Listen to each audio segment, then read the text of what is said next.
الحمد لله نحمده ونستعينه ونستغفره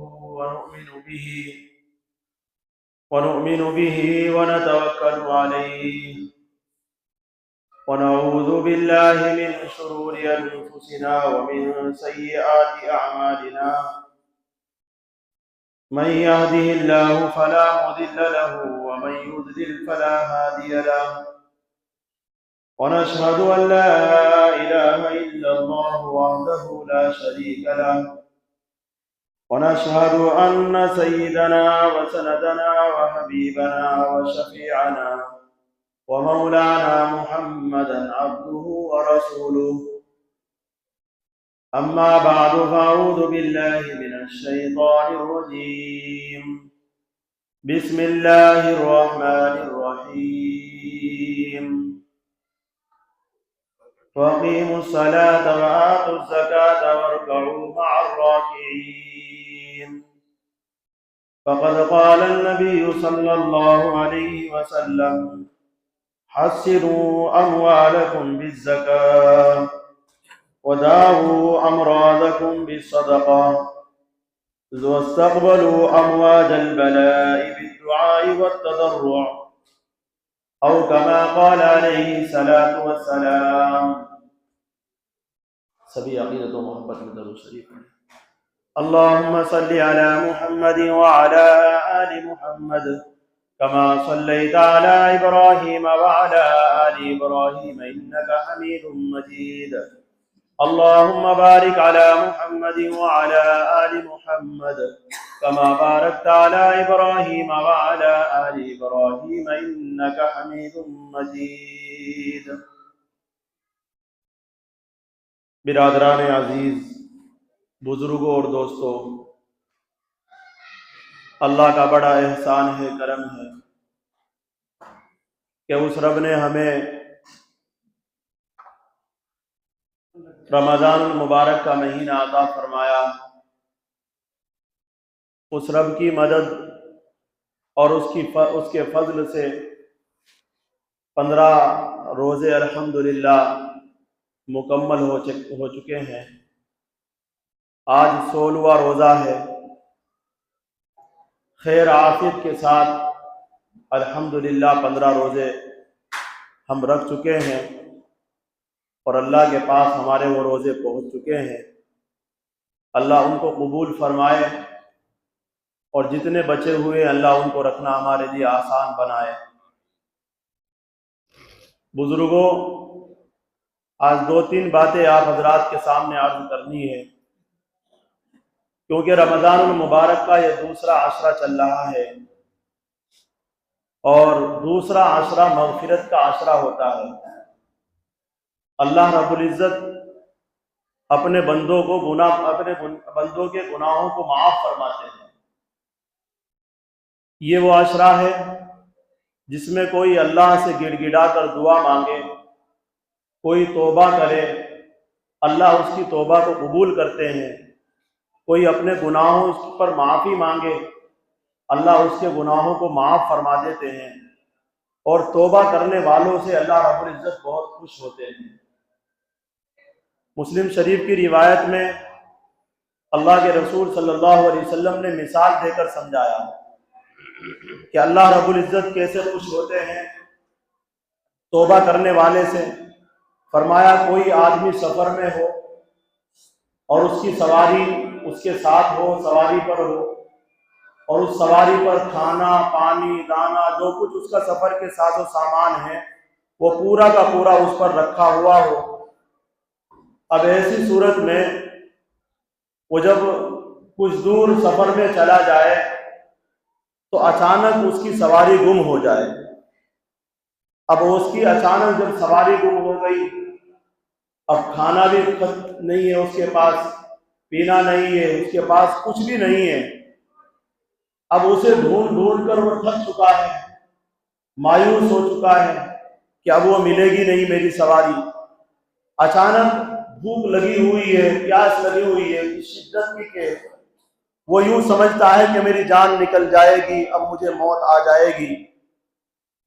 اس سوچ اور بچار میں وہ تھک کر بیٹھ جاتا ہے۔ بیٹھنے کے بعد بس یہ سوچتا ہے کہ اب میری جان نکلے، اب میری جان نکلے۔ اسی سوچ بچار میں اس کو نیند آ جاتی ہے۔ اللہ کے رسول صلی اللہ علیہ وسلم نے فرمایا کہ وہ نیند کے بعد، تھوڑی دیر نیند کے بعد وہ فوراً جب اٹھتا ہے تو اٹھنے کے بعد اپنی وہ سواری جس کو جو گم ہو گئی تھی، جس کو ڈھونڈ ڈھونڈ کر تھک چکا تھا، وہ اپنے پاس کھڑا ہوا پاتا۔ تو اب وہ آدمی کتنا خوش ہوتا ہے۔ اللہ رب العزت اپنے بندوں کی توبہ سے اس سے زیادہ خوش ہوتے ہیں کہ جو آدمی اپنی سواری سے خوش ہو رہا ہے۔ تو یہ جو عشرہ ہے، اس عشرے میں اللہ سے معافی مانگے، توبہ کرے، اپنے گناہوں پر روئے، گڑ گڑائے۔ یہ دعاؤں کا بھی مہینہ ہے۔ تہجد کے وقت اٹھ کر کے 2 رکعت پڑھ کے اللہ سے معافی مانگے، اللہ کے سامنے روئے۔ افطار کے وقت کی دعا قبول ہوتی ہے، افطار سے 2-4 منٹ پہلے دعا مانگنے کا اہتمام کیا جائے، اللہ سے معافی مانگی جائے، تو ایسی صورت میں اللہ رب العزت اپنے بندوں کو معاف فرما دیتے ہیں۔ یہ ایک بات۔ دوسری بات یہ ہے کہ رمضان المبارک میں ہم لوگ زکوٰۃ نکالتے ہیں۔ زکوٰۃ نکالنے کا معمول ہے، تو زکوٰۃ سے کیا ہوتا ہے؟ حدیث شریف میں اللہ قرآن کریم کے اندر فرماتے ہیں اقیموا الصلاۃ وآتوا الزکاۃ، نماز ادا کرو، نماز قائم کرو اور زکوٰۃ ادا کرو، وارکعوا مع الراکعین، اور رکوع کرنے والوں کے ساتھ رکوع کرو۔ یہ تو قرآن کریم کی آیت ہے جس میں صاف حکم معلوم ہو رہا ہے کہ زکوٰۃ اللہ رب العزت اپنے بندوں سے کہہ رہے ہیں، حکم دے رہے ہیں۔ جیسے ہم نماز پڑھتے ہیں جس خوش دلی کے ساتھ، شوق کے ساتھ، اسی طریقے سے ہمیں زکوٰۃ بھی شوق اور خوش دلی سے ادا کرنی ہے، کیونکہ یہ اللہ کا حکم ہے۔ اور صبح آپ کو فجر میں تعلیم ہوئی تھی اس بارے میں کہ یہ مال جو ہمارے پاس ہے اس کے حقیقی مالک اللہ ہے۔ ہم تو نیابت میں ایک نوکری کی طرح جیسے غلام اپنے مالک کا کچھ پیسہ لے کر آگے چل دیتا ہے، اس طریقے سے ہمارا حال ہے۔ نہیں تو اصل مالک اس مال کے اللہ ہے۔ اگر ہم مالک ہوتے تو پھر ہماری کفن کے اندر جب ہم مر جاتے تو ہمارے کفن میں وہ سارا مال رکھا جاتا، لیکن وہ سب کا سب دنیا میں رہ جاتا ہے اور خالی ہاتھ ہم دنیا سے جاتے ہیں۔ اس سے پتہ چلتا ہے کہ ہر انسان دنیا میں ایسے ہی جاتا ہے۔ جس دن سب دنیا سے چلے جائیں گے اس دن یہ مال سب اللہ کے قبضے میں آ جائے گا۔ تو اس مال کے مالک اصل اللہ ہے۔ حدیث شریف میں آیا کوئی آدمی اپنے مال کی حفاظت کرنا چاہے تو ایسی صورت میں وہ زکوٰۃ ادا کرے۔ جو جس مال کی زکوٰۃ دی جائے گی اللہ رب العزت اس مال کی حفاظت کرے گا۔ اس بات کے اوپر ایک واقعہ شیخ زکریا نور اللہ مرقدہ نے اپنی آپ بیتی میں اپنے والد گرامی حضرت مولانا یحییٰ رحمت اللہ علیہ اور کچھ لوگوں کے حوالے سے ایک واقعہ لکھا ہے۔ عبرت انگیز واقعہ ہے، عجیب و غریب واقعہ ہے۔ لکھا ہے کہ سہارنپور شہر میں ایک گاؤں پڑتا ہے، قصبہ پڑتا ہے بہٹ، اور بہٹ سے آگے کچھ انگریزوں کی کوٹھیاں تھیں، اور ان انگریزوں کی کوٹھیوں کے پاس کچھ لوگوں کے بھی مکانات تھے۔ انگریز کی جو کوٹھیاں تھیں ان کوٹھیوں میں انگریزوں کے کاروبار چلتے تھے، خود نہیں رہتے تھے، وہ صرف ان کے کاروبار چلتے تھے، اور وہاں ان کوٹھیوں میں جو ملازم جو نوکر ہوتے تھے وہ مسلمان ہوتے تھے۔ تو لکھا حضرت نے کہ وہ جو انگریز ہوتے تھے، انگریز دلی میں رہتے تھے یا پھر کلکتہ میں رہتے تھے، وہ ان میں نہیں رہتے تھے، صرف ان کا کاروبار چلتا تھا۔ تو حضرت لکھتے ہیں کہ ایک مرتبہ ایسا ہوا کہ اچانک ان کوٹھیوں میں آگ لگ گئی، جو انگریزوں کی کوٹھیاں تھیں ان کے آس پاس آگ لگی، اور اس آگ لگنے کی وجہ سے وہ کوٹھیاں بھی اس آگ کی زد میں آ گئی۔ تو ایک ملازم فوراً بہٹ سے اور دلی پہنچ گیا کہ اپنے مالک کو بتا کر آؤں، کہیں ایسا نہ ہو کہ مالک جو ہے مجھے یہ کہے کہ جب تجھے معلوم ہو گیا تھا آگ لگ رہی تھی تو مجھے بتانے کیوں نہیں آیا۔ اس ڈر اور اس خوف کی وجہ سے وہ بھاگا بھاگا دلی کے اندر گیا اور اپنے مالک کے پاس جا کر کہنے لگا کہ آقا آگ لگی ہوئی ہے کوٹھیوں میں اور سب جل چکا ہے۔ اب وہ انگریز جو ہے وہ بیٹھا ہوا کچھ لکھ رہا تھا، لکھتے ہوئے کوئی توجہ نہیں دی، آرام سے لکھ رہا ہے بیٹھا ہوا۔ پھر کہنے لگا تھوڑی دیر کے بعد ملازم و نوکر کہ صاحب سب جل چکا ہے، کچھ نہیں بچا۔ وہ آرام سے بیٹھا ہوا لکھ رہا ہے، کوئی توجہ نہیں ہے۔ پھر تیسری مرتبہ اس نے کہا صاحب سب کچھ جل چکا ہے، اب کچھ نہیں بچا۔ تو انگریز کہتا ہے کہ میرا کچھ نہیں جلا، وہ باقی ہے۔ اب وہ نوکر جو ہے وہ حیرت سے پوچھنے لگا، حیرت کرنے لگا کہ صاحب آپ تو کوئی توجہ ہی نہیں دے رہے ہیں، اتنا بڑا کاروبار، اتنا پیسہ، اتنا مال آپ کا جل چکا ہے اور آپ کہہ رہے ہیں کہ میرا کچھ نہیں جلا ہے۔ اس نے کہا کہ میں مسلمانوں کی زکوٰۃ دینے کی طرح میں اس مال کی زکوٰۃ نکالتا ہوں، اس لیے مجھے پکا یقین ہے کہ وہ میرا مال نہیں جل سکتا، نہ میرا گھر نہ میری کوٹھی جل سکتی۔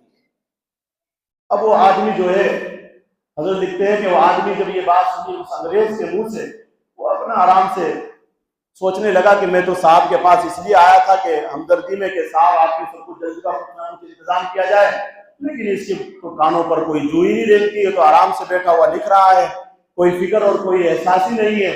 وہ اپنا آرام سے پھر اپنا آیا تو آ کر دیکھتا ہے وہ ملازم و نوکر کہ واقعی اس صاحب کی، اس آقا کی کوٹھی جھوکی تو بچی ہوئی تھی، نہ مال جلا نہ کوٹھی جلی، اور آس پاس سب کوٹیاں جل چکی۔ اللہ اکبر۔ تو یہ ہے اللہ رب العزت جس مال کی زکوٰۃ نکالی جاتی ہے، اللہ رب العزت اس مال کی حفاظت کرتے ہیں، اس مال کی حفاظت کی جاتی ہے۔ اس لیے میرے بھائیوں اپنے مالوں کی زکوٰۃ نکالو۔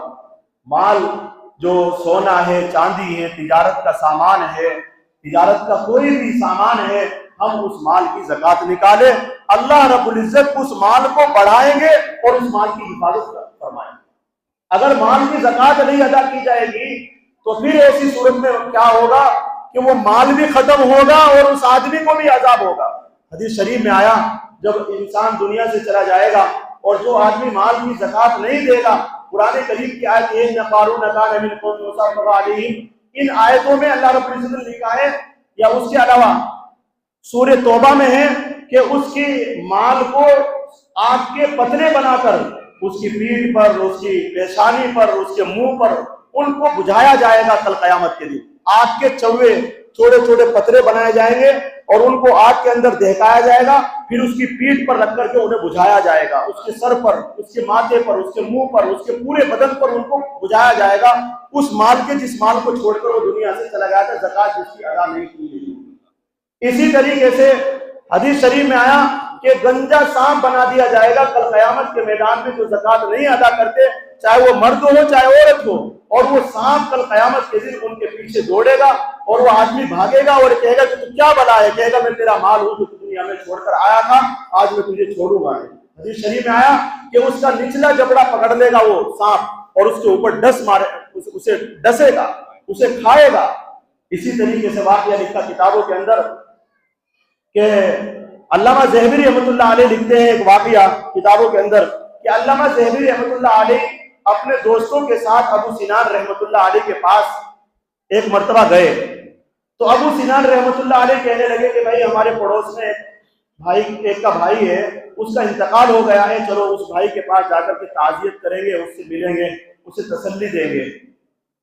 تو علامہ ذہبی رحمۃ اللہ علیہ، علامہ ابو یوسف اور اسی طریقے سے ابو سنان رحمۃ اللہ علیہ وہ اس کے پاس گئے تعزیت کے لیے، اس کے پاس تعزیت کے لیے گئے تو تعزیت کی۔ اب وہ تعزیت کی طرف کوئی توجہ ہی نہیں دے رہا ہے اور بہت رو رہا ہے، وہ کہنے لگے بھائی تو کیوں رو رہا ہے، کیا تجھے معلوم نہیں کہ موت سے کوئی بچ نہیں سکتا، موت سے کسی کو چارہ کار نہیں، موت کے بغیر کوئی رہ نہیں سکتا، موت سب کو آنی ہے۔ کہنے لگا ہاں میں جانتا ہوں موت سب کو آنی ہے، لیکن میں اس لیے رو رہا ہوں کہ جو میں اپنے بھائی کو عذاب میں مبتلا دیکھا ہے، جو صبح شام میرے بھائی کو عذاب میں مبتلا کیا جا رہا ہے، میں اس کی وجہ سے رو رہا ہوں۔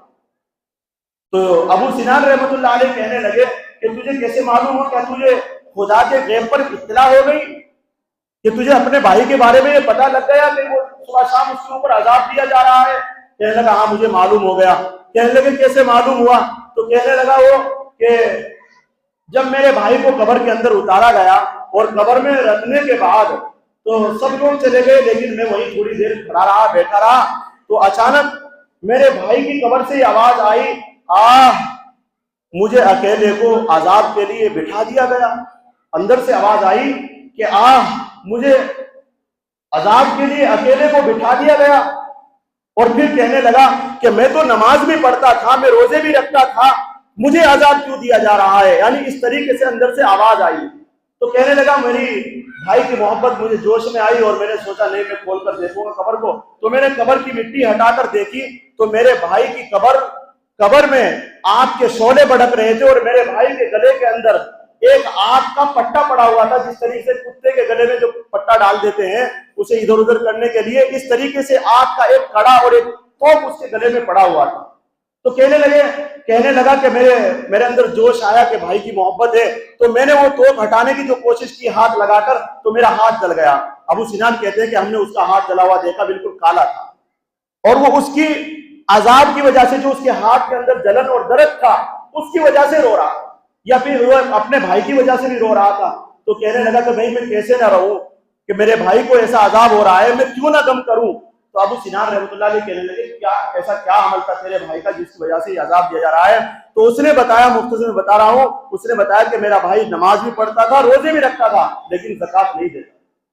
تو میرے بھائی اگر زمال کی زکوٰۃ نہیں دی جائے گی تو یہ تو ایک دو مثالیں ہیں، نہیں تو مرنے کے بعد سب کو معلوم ہو جائے گا کیا ہونا ہے۔ حدیث جو کہہ رہی ہے، قرآن جو کہہ رہا ہے، وہ اسی کے مطابق فیصلے ہوں گے، وہاں میری اور آپ کی نہیں چلے گی۔ اس لیے یہاں جو حکم دیا جا رہا ہے اس کو پورا کیا جائے، اپنے مالوں کی زکوٰۃ نکالو حساب لگا کر کے جس طریقے سے، اور مال جو ہے ایک دن اس کے مسائل آپ کے سامنے اب رکھ نہیں سکتے کیونکہ وقت نہیں ہے، صرف اتنی بات کرنی ہے کہ بھائی مال کی زکوٰۃ نکالو حساب لگا کر کے۔ جس کے پاس 612 گرام جس کے پاس چاندی ہو اس کے اوپر زکوٰۃ واجب ہے، یا اسی طریقے سے 87.5 گرام سونا کسی کے پاس ہے تو اس کے اوپر زکوٰۃ واجب ہے۔ اسی طریقے سے یا کسی کے پاس اتنے پیسے ہیں، اتنے روپیہ، اتنا مال ہے، یا وہ تجارت کا ہو، کچھ بھی ہو، 612 گرام چاندی کے بقدر اگر کسی کے پاس مال ہے تو اسی صورت میں اس کے اوپر زکوٰۃ واجب ہوگی۔ تو اس لیے زکوٰۃ کو اپنے مدارس میں اپنے غریب، مسکین، یتیم جو ہیں ان کو ادا کرے۔ اسی طریقے سے جو ہمارے رشتہ داروں میں یہ مدارس کا پورا خیال رکھا جائے، اور جو غریب مسکین ہیں ان کا بھی پورا خیال رکھا جائے، اپنی زکوٰۃ کو حساب لگا کر نکالیں۔ تیسری بات آپ سے یہ کرنی ہے کہ اس عشرے میں، اس ہفتے میں ابھی 4 دن ختم ہونے والے ہیں، اور اس کے بعد اعتکاف 20 رمضان کی شام کو اعتکاف میں بیٹھا جاتا ہے۔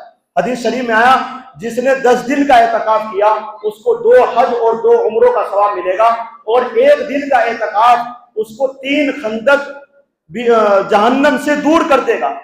جب 10 دن کا بیٹھے گا تو 30 خندقیں، اور 30 خندقوں کی مثال بتائی کہ ایک دن 500 سال کے بقدر جو مسافت ہوتی ہے، اتنا دور انسان ہو جائے گا جہنم سے اگر کوئی 10 دن کا سنت اعتکاف بیٹھے گا۔ یہ اتنا بڑا ثواب ہے، اور اعتکاف کرنے والا اللہ کی عبادت میں وہ بیٹھا ہوا، لیٹا ہوا، وہ کچھ پڑھ رہا ہے، وہ اللہ کی عبادت میں رہتا ہے۔ اور اعتکاف مردوں کے لیے مسجد میں کیا جاتا ہے روزے کے ساتھ، روزہ رکھ کر ہی اعتکاف کیا جاتا ہے۔ جو روزہ نہیں رکھ سکتا ہے وہ اعتکاف نہیں کر سکتا ہے۔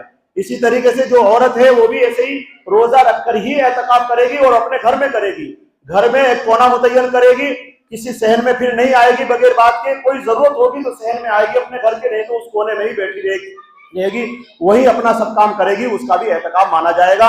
تو اس لیے 20 منگل کی شام کو روزہ افطار جو کرنا ہے وہ مسجد میں آ کر کرنا ہے جو لوگ اعتکاف کریں گے، اور پھر جب تک چاند کا اعلان نہ ہو جائے جب تک ان کا اعتکاف مکمل نہیں ہوگا۔ اللہ تعالی ہم سب کو کہنے سننے زیادہ عمل کرنے کی توفیق نصیب فرمائے۔ انشاءاللہ اور جو باتیں رہ گئی ہے وہ اگلے جمعے میں آپ کے سامنے آئے گی۔ اللہ تعالی عمل کی توفیق نصیب فرمائے۔ الحمدللہ رب